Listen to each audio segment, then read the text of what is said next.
नमस्कार, दिन भर की बड़ी खबरों में आपका स्वागत है। मैं हूं शिवानी। आज की खबर में बात होगी दिल्ली में इंडिया की रैली के तूफान से भाजपा का कुनबा ध्वस्त। वहीं सुप्रीम कोर्ट की जज ने नोटबंदी की खोली पोल, जमकर लगाई फटकार की। साथ ही उत्तर प्रदेश में ओवैसी ने इस पार्टी से किया गठबंधन, बीजेपी को बड़ा झटका की। वहीं ममता बनर्जी के चैलेंज से बीजेपी में मचे हाहाकार की। साथ ही महाराष्ट्र की राजनीति में बड़े उठापटक की। वहीं एमपी के स्वास्थ्य मंत्री के बेटे के कारनामे की। और खबर के अंत में बात होगी, क्या बैलेट पेपर से चुनाव होगा, जाने क्यों हुई चर्चा तेज। इसी के साथ आज दिन भर की सभी बड़ी और प्रमुख खबरों को जानेंगे विस्तार से। उससे पहले एक नजर सुर्खियों पर। दिल्ली में इंडिया की रैली, राहुल बोले चुनाव से पहले पीएम मोदी मैच फिक्सिंग कर रहे। केजरीवाल की पत्नी ने अरविंद केजरीवाल का पढ़ा संदेश। मध्य प्रदेश के मंत्री के बेटे ने दंपति को पीटा, पीड़ित के साथ थाने पहुंची पीसीसी चीफ। मंत्री पुत्र से अभद्रता के आरोप में 4 पुलिसकर्मी सस्पेंड। उत्तर प्रदेश में नया गठबंधन, पीडीएम ओवैसी पल्लवी ने मिलाया हाथ। ओवैसी ने कहा सिर्फ चुनाव तक नहीं रुकना। भास्कर के सवाल पर पल्लवी ने सुनाई दिनकर की कविता। न्यायाधीश नागरत्ना बोली नोटबंदी से काला धन सफेद में बदला। विधानसभा से पास हुए बिलों को राजभवन में लटकाने पर कहा गवर्नर संविधान का करें पालन। कांग्रेस को 1745 करोड़ का नया टैक्स नोटिस जारी किया गया। बता दें कि 2 दिन पहले 1823 करोड़ का नोटिस भेजा गया था। आईटी ने कुल 3567 करोड़ की देनदारी निकाली। स्वामी प्रसाद मौर्य इस सीट से लड़ेंगे चुनाव। देवरिया से घोषित किया प्रत्याशी। इंडी गठबंधन पर जमकर बरसे। कांग्रेस महासचिव जयराम रमेश बोले 5 अप्रैल को जारी करेंगे घोषणा पत्र। भाजपा पर किया कटाक्ष। भीलवाड़ा से मौजूदा सांसद सुभाष बहेड़िया का टिकट कटा। राजस्थान में सबसे ज्यादा वोटों से जीते थे।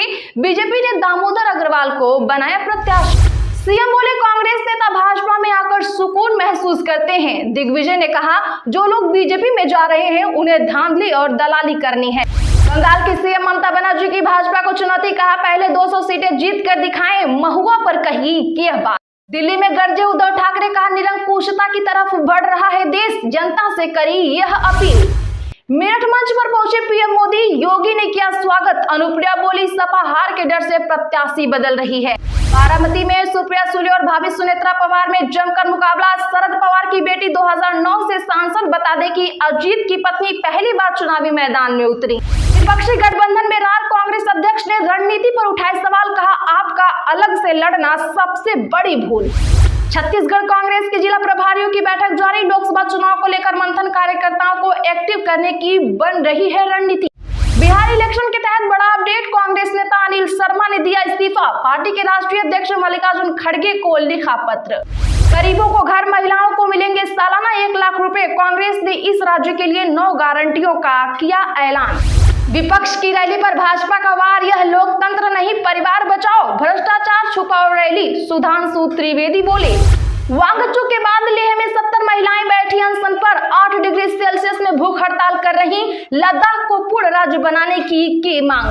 राष्ट्रपति द्रौपदी मुर्मू ने आडवाणी को घर पर जाकर दिया भारत रत्न। पीएम मोदी, उपराष्ट्रपति धनखड़ मौजूद रहे। बता दें कि कल 4 शख्सियतों को सम्मानित किया गया था। इलेक्शन फैक्ट चेक, क्या ईवीएम की जगह बैलेट पेपर से डाले जाएंगे वोट? वोट न डालने पर अकाउंट से कट जाएंगे 350 रुपए। जानिए इन वायरल दावों का सच। चलिए जानते हैं अब बड़ी और प्रमुख खबरों को विस्तार से। उससे पहले आप सभी दर्शकों को एसपी लाइव टीम की तरफ से बहुत बहुत धन्यवाद। दर्शकों, आज आपके सपोर्ट से हमारे 10,000 सब्सक्राइबर पूरे हुए, तो ऐसे ही प्यार और सपोर्ट बनाए रखें और वीडियो को लाइक कर दें। दिल्ली में इंडिया की रैली, राहुल बोले चुनाव से पहले मोदी मैच फिक्सिंग कर रहे। मान ने कहा देश किसी के बाप की जागीर नहीं। दरअसल आपको बता दें कि आज दिल्ली के रामलीला मैदान में इंडिया के ब्लॉक की लोकतंत्र बचाओ महारैली हुई। लोकसभा चुनाव से पहले विपक्षी गठबंधन की यह पहली बड़ी रैली है। इसमें सोनिया गांधी, प्रियंका गांधी वाड्रा, राहुल गांधी, उद्धव ठाकरे, अखिलेश यादव, सीताराम येचुरी, महबूबा मुफ्ती, फारूक अब्दुल्ला के अलावा अरविंद केजरीवाल की पत्नी सुनीता और हेमंत सोरेन की पत्नी कल्पना सोरेन पहुंची। रैली को सबसे पहले उद्धव ठाकरे ने संबोधित किया। उद्धव ठाकरे ने कहा कल्पना सोरेन और सुनीता केजरीवाल हमारी बहन है। जब इस तानाशाही सरकार के खिलाफ हमारी बहनें लड़ रही हैं, तो हमारे जैसे भाई कैसे पीछे रह सकते हैं। मैं भाजपा को चुनौती देता हूं कि आप अपने बैनर पर लगा दो कि भाजपा के साथ जो पार्टी है वो ईडी, सीबीआई और आईटी है। वहीं राहुल गांधी ने रैली को संबोधित करते हुए कहा कि पीएम नरेंद्र मोदी चुनाव से पहले मैच फिक्सिंग कर रहे हैं। ये देश के संविधान को खत्म करना चाहते हैं। वहीं पंजाब के सीएम भगवंत मान ने कहा कि ये मोदी सरकार की किसी पार्टी के खाते फ्रीज कर देती है, किसी को जेल में भेज देती है। इनको लगता है कि ये डंडे से चला लेंगे। ये देश किसी के बाप की जागीर नहीं, ये देश 140 करोड़ लोगों का है। उत्तर प्रदेश में नया गठबंधन पीडीएम ओवैसी पल्लवी ने मिलाया हाथ। ओवैसी ने कहा सिर्फ चुनाव तक नहीं रुकना। भास्कर के सवाल पर पल्लवी ने सुनाई दिनकर की कविता। बता दें कि लोकसभा चुनाव के लिए असदुद्दीन ओवैसी की पार्टी एआईएमआईएम की उत्तर प्रदेश में एंट्री हो गई है। एआईएमआईएम ने पल्लवी पटेल की पार्टी अपना दल से गठबंधन कर लिया है। आपको बता दें कि अब इस नए मोर्चे का नाम पीडीएम पड़ा है, यानी पिछड़ा, दलित और मुस्लिम। चर्चा है कि मोर्चे की 35 से ज्यादा सीटों पर चुनाव लड़ने की तैयारी है। लखनऊ में 2 बजे पल्लवी और असदुद्दीन ओवैसी ने एक साथ प्रेस कॉन्फ्रेंस की। इस दौरान ओवैसी ने कहा अखिलेश यादव कहते हैं कि ओवैसी बीजेपी की बी टीम है, इसलिए बार बार उत्तर प्रदेश में आकर चुनाव लड़ते हैं। वो बताएं कि क्या इसलिए डॉक्टर एचडी हसन का टिकट कटवा दिया गया? रामपुर के लिए भी हम ही जिम्मेदार हैं, उनकी कोई जिम्मेदारी नहीं है। उन्होंने कहा कि हमें इस चुनाव तक नहीं रुकना चाहिए, उसे आगे लेकर जाना चाहिए। हमें यकीन है कि उत्तर प्रदेश की जनता पीडीएम को सहयोग करेगी।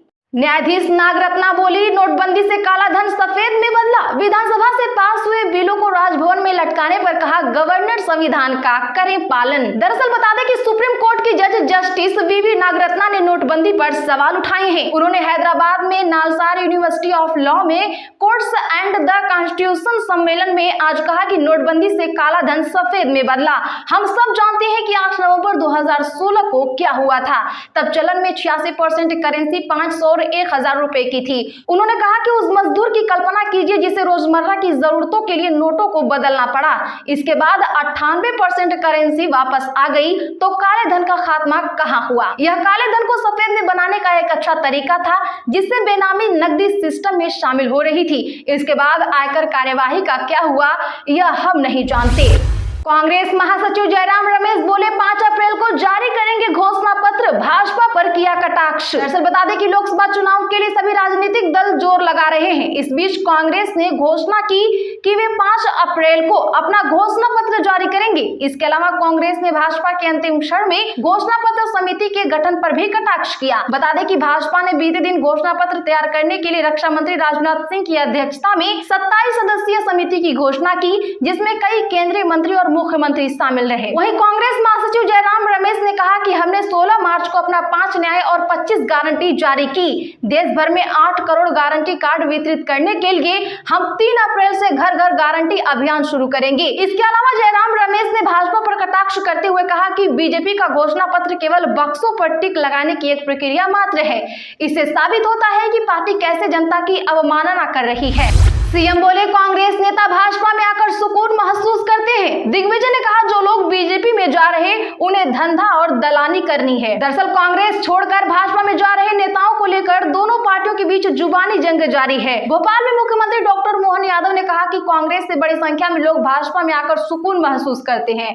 राजनीतिक दृष्टि से सकारात्मक तरीके से काम करने की प्रणाली सभी को आकर्षित करती है। उधर आगर मालवा जिले से पूर्व मुख्यमंत्री व राज्यसभा सांसद दिग्विजय सिंह ने कहा कि राजनीतिक विचारधाराओं की लड़ाई होती है।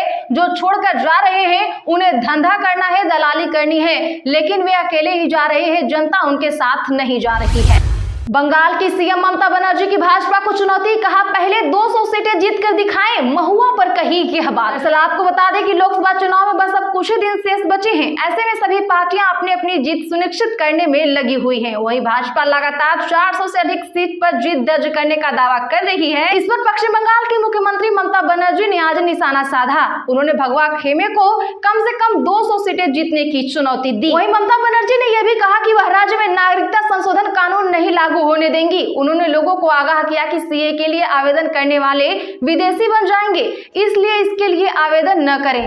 गरीबों को घर, महिलाओं को मिलेंगे सालाना 1 लाख रुपए। कांग्रेस ने इस राज्य के लिए 9 गारंटियों का किया ऐलान। जी हां, बता दें कि आंध्र प्रदेश विधानसभा चुनाव के लिए कांग्रेस ने अपनी जो गारंटी की घोषणा कर दी है। कांग्रेस ने महिलाओं को सालाना 1 लाख रुपए और कृषि ऋण माफी के लिए 2 लाख रुपए देने का वादा किया है। समाचार एजेंसी पीटीआई के मुताबिक आंध्र प्रदेश में 13 मई को विधानसभा चुनाव होंगे। कांग्रेस ने ऐलान किया है कि राज्य में सरकार बनने के बाद वह अपनी 9 गारंटियों को लागू करेगी। जानिए क्या ईवीएम की जगह बैलेट पेपर से डाले जाएंगे वोट। वोट न डालने पर अकाउंट से कट जाएंगे 350 रुपए। जानिए इन वायरल दावों का सच। दरअसल दर्शकों, आप लोगों को बता दें कि सोशल मीडिया पर लोकसभा चुनाव 2024 से जुड़े कई पोस्ट वायरल हो रहे हैं। ऐसे ही एक पोस्ट में दावा किया जा रहा है कि मतदान ईवीएम से नहीं बल्कि बैलेट पेपर से होगा। यह दावा एक अखबार में छपी खबर के आधार पर किया जा रहा है। आपको बता दें कि अखबार की छपी खबर की हेडिंग में लिखा है, आयोग के नए निर्देश, ईवीएम नहीं बैलेट पेपर से होंगे मतदान। इस पोस्ट को एक्स पर शेयर कर कई यूजर से सवाल पूछ रहे हैं कि क्या यह खबर सही है। तो आपको बता दें कि इस वायरल दावों की सच्चाई असल में है क्या। इलेक्शन कमीशन ने वायरल दावे का खंडन कर इसे फेक बताया। चुनाव आयोग ने अखबार की कटिंग शेयर कर लिखा, छत्तीसगढ़ के एक लोकल अखबार में खबर छपी थी कि इलेक्शन कमीशन ऑफ इंडिया ने लोकसभा चुनाव 2024 में ईवीएम के बजाय बैलेट पेपर से वोटिंग कराने के निर्देश दिए हैं। यह खबर पूरी तरह से एक फेक है और निराधार है। तो इसी के साथ आज की ताजा और बड़ी खबरों में फिलहाल इतना ही। रोज की सच्ची और ताजा खबरों के लिए चैनल अभी सब्सक्राइब कर बगल में घंटे के निशान को जरूर दबा लें। वीडियो को लाइक शेयर कर हमारा सपोर्ट जरूर करें।